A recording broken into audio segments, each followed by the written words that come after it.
Hi, and welcome to another episode of Finding My Niche. I'm your host, Karen Stefano, and we're talking about the making of Why Wait. Joining me on the phone today is my friend and fellow actress, Patrisha Gibson. Patrisha can be seen in the new web series, How to Make It Big. She's done the network national tour of Hairspray. She's appeared in such musicals as The Music Man, Memphis, Smokey Joe's Cafe, and Dream Girl. Hey Patricia, how are you? Thank you for doing this.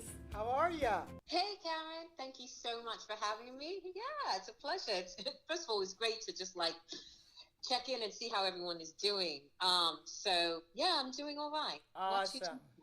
Awesome. All right, so we're talking about the making of Huawei, but before we get into that, during this pandemic, where have you been sheltering, my friend? Wow, yeah, this pandemic. I have been sheltering. I want to say technically it's been more than four walls within my four walls, quote unquote.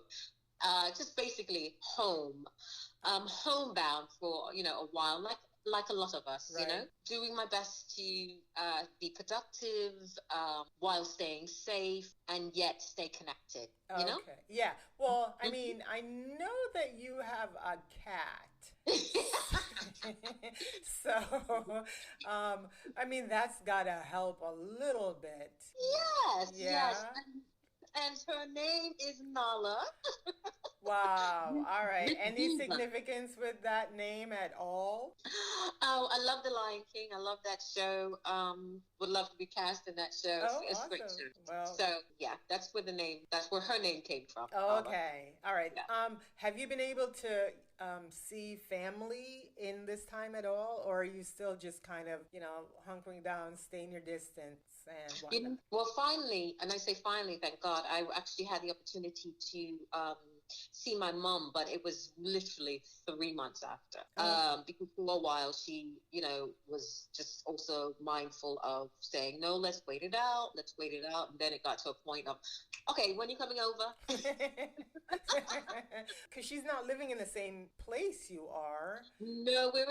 We're definitely in different states. So, so whenever I'm going to go see my mom, it's a little journey, not too bad, but it's a bit of a journey to go Now, see. are you driving or are you taking public transportation to see Oh mom? no, I'm driving. Oh, okay, okay. Yeah, yes. Uh, Yeah, I was gonna say, cause yeah, I still want to stay again safe, and although no, not to the transportation, they're doing an amazing job. right. I just felt it was best for me to just go ahead and drive. No, I agree with you. I agree. I think I saw one sister because she was having a graduation party for my nephew. So I went over and we still had to do the social distancing and whatnot. But, my son is home, so that helps that, there's somebody else in the house. Not that I don't mind being by myself because I'm an introvert by nature. I like to be home and doing stuff. Not that if I have to work, I work. But if, I need to stay home, I do stay my behind. So this for me was no big deal, so to speak. I could look out the window and see the world, and it was doing fine out there, but I was staying inside. Right, right. Right. So yeah. Mhm. All right. So on to the making of Why Wait. Can you tell me a little bit of how you came to be involved with this project? Sure. Well, a while back, you had approached me about you working on a project. Mm-hmm. And so you were working on Why Wait. And you basically told me the concept of it. And Right. it just hit home for me. It was something, basically, it was something, not far-fetched at all. Right. I could truly relate to it Yes. being single myself, Right. and just there's so many women out there that have that go through some of the thoughts and the struggles of that you can have, doesn't mean that you will have, but that you can have, Right. as a single woman, a single woman. Yep. All right. But this wasn't the first time we had worked together, No. right? no. Mm-mm. You had written a musical, Right. and I had auditioned for that musical, and that's how we got to working together. But as Yeah. far as acting together, this was our first time acting together, right? Yes, that is correct. Yes, That is. yeah, yeah. And I do remember, I mean, I remember because we went through a couple different versions of this movie. And I remember when it shut down the first time, I was just sitting here going, okay, I don't know. I think I want to change some things up. And Mm-hmm. so, coming back to you and saying, hey, I want you to play this role instead of that role. Right. For me, it just made more sense. Being the writer, I was able to go, you know what, I am writing this. Why don't I rewrite it or, come up with a different character for this? So that's what I did. But how was it working for me, her? Mm-hmm. Because we're friends. I really respect you, yes, as a writer, Thank you. but as a director in regards to directing it. Mm-hmm. Most it's the professionalism.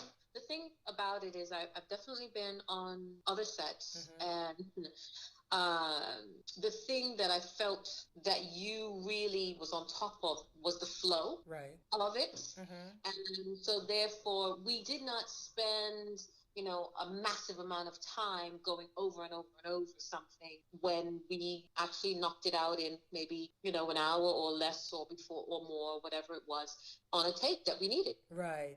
Well, I think, go ahead. And I appreciated that because to me, it also registers that, I came in with, doing my work, Mm-hmm. Being ready. Everybody was ready. Right. And it helped the flow of the actual taping, just the flow of the scene.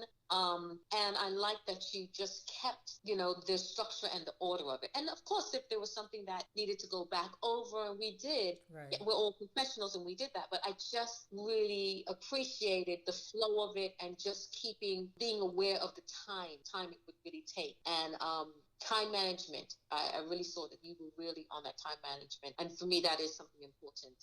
And I really appreciated that. Well, thank you. I mean, I think it helped that I was not only the director, but the writer and then the executive producer. So plus we did have a timeline. I mean, we truly, for the crew and even for myself, there were days that we had to end because I had to go sing at church. So we needed to end because the crew had to go because they were part of Christchurch Creative Arts Ministry as well. And so we couldn't lollygag. There was no lollygagging. We didn't have time for that. They came in knowing what I expected of them. I knew what I expected of the actors and of myself. And we were able to just get it done in the time we had. But I also knew that every time we were on set, whatever, because we shot on the weekends. And so, on that Saturday, the crew had to go. They had to leave the set by a certain time. And for the most part, that time was like 2:00. So, whenever we started, we had to end by 2 because they had to pack up gear to then go to church and do the same thing all over again. Right. And for me, it was the same where I had to drop this character and then drop everything and get into the mindset of then going to church because I had to do praise and worship. So the time management for that was key. And I didn't want to waste anybody's time. I remember doing a play and it was a play in Mandarin. And I remember the director, she was a nun, and she said, for every actor that is in your production or in your set or crew or whatever it is, tack on 5 minutes for each person or tack on minutes for each person. For every person, if you're late, if you're running behind, if you're going overtime, that's the amount of time. When you multiply it by the actors, that's the amount of time that's wasted. And so you don't want to waste anybody's time. Right. And so I always took that to heart, meaning that you show up on time, you get done on time because you don't want to waste other people's time. And you don't know, you know what I mean? So that was one of the things that I really took to heart. All right, so go ahead. Yeah. No, I said, it showed. Well, thank you very much. Thank you very much. For us being friends and me being the boss and I put that in quotes. We're still friends. Obviously, us working together, me in this role, didn't affect our relationship at all. Right. Which And that's is a good. which is good. It's good because there are times where you get on a set or you do a project with a friend and then it just destroys the friendship. It's a different hat. I am sorry if I interjected. No. It's just, it's a different hat, and I'm familiar with wearing different hats. Right. And it doesn't mean sometimes, don't get me wrong, there's sometimes that I might forget to take a hat off. Right. Or put a hat on. Right. And get my feelings hurt. Right. But, thank God, this production, it was... My mind wasn't, the hat was on, and my job was to breathe life into my character. I am her. Right. And I'm not thinking, and any assistance that I, need or something that I'm missing that I didn't, I need to be on. That's where my head is at. Okay. Yeah. It's not necessarily at, well, Karen said it like that to me. No, right now that's not right. Not my part. Right. And that's what you want to do. I mean, you want to leave, you want to leave your friendship at the door because, on set, it's just, you're the director and the actor. It's a job, and it's a job that we should do in excellence. Right. And like you said, we can't get our feelings hurt because the director is telling you to do something or asking you to do something, but you're going to take it on as the friend saying, you should do this or that. So, and it speaks to your professionalism as well and your work ethics because you know that you get on set, and right now I'm the actress, and, I've got a job to do, and I'm going to do my job, and then when we wrap, then you can go back to being in the friend zone and do, so I appreciated that. And I'm always amazed when I can see friends working together and not stepping over the line. Right. Because again, we're all humans, but and some days we have good days and some days we have bad days, but when you bring a level of professionalism to your work, it shows and people want to work with you. Right. So I was happy about that. All right, so now the question is, during shooting, were there any bloopers or, I don't know, weird stuff that happened that you can remember? Oh, yes. Oh, my gosh. There was this scene. We were sitting in the kitchen, and it was at the ending of the scene, and you got up, and I was supposed to say, I actually said it eventually, but it was, you keep telling yourself that. Right. And I don't know why I kept dropping that line. It was not that I dropped the line, but I inserted some other line at this particular moment. I can't remember what it was. Right. But every time you got up and I was supposed to say, you keep telling yourself that. Yes. I said something else, and you and the crew at the bench were kept, we cut, and you were like, no, you keep telling yourself that. But it's funny because you did say it, and then there was one time where you said it in such a way that for whatever reason I turned around and I just came at you and I was like, what did you say? Because it was just the way you said it. And I was like, that's on blooper somewhere as well. But it was funny because I remember, because I was I had to watch the tape of everything. But it was just funny that just the one time you said it a certain way, right, as I was leaving, it did something to my brain, and I turned around and I was like, oh, you want to go at it? Or something like that. Yes. I remember you coming back at me. I was like, Yes, because of the way it was said. And, we could have kept that. We could have kept that because that was funny, but I don't think we did. At least I don't see it in there. But yeah, all right. So are there any projects that you're working on, anything that you're doing right now that you can talk about, want to talk about? Oh, sure. Actually, it's funny because you mentioned it before. That particular stage musical that I had written, I am actually bringing it back to the writer's board in a sense. Awesome. And I am in the process of converting it into a film. So Yes. I'm excited about that because, there's some aspects of it that I wanted to develop before, but now I'm going to have the opportunity to actually put it on film. All And right so, then. yeah, so it's exciting. Some new characters that were there, but not really developed. Some characters, So it's, in a sense, it's a whole new world because it's from a previous project, but I feel like there's new life to it. You know what I mean? Well, I pray God's favor over it. You'll be able to get her done. Yes, get her done is the correct thing. Yeah, Yes. yeah. I mean, I don't know. I can't speak for anybody else, but, just balancing with, other responsibilities and things doing, and we're coming out of this pandemic, thank God. Let's just go ahead and say it that way. All right. Just getting it done. The other thing that I am currently, my company, I call her VPAC, which is Visions, the Performing Arts Center. We are gearing up for our fall semester. Awesome. And so the exciting thing, is you're gearing up for that, just trying to get that word out as much as possible. We are going to be doing a production, our version, I should say, of The Wiz.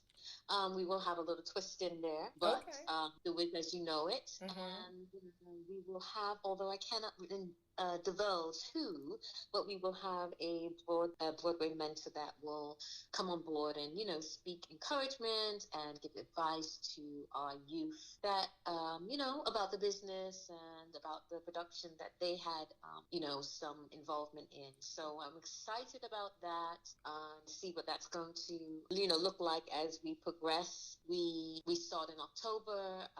There's a bit of a delay in opening right now, again, because we know that schools and, we're all just trying to start back with, or find ways to start back with schools and full just life in a sense of since the pandemic has affected us all, right? Right.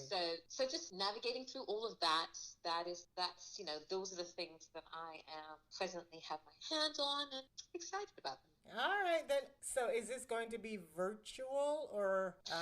Yes. This will be virtual in the beginning. When I say in the beginning, it's like I said, registration has opened.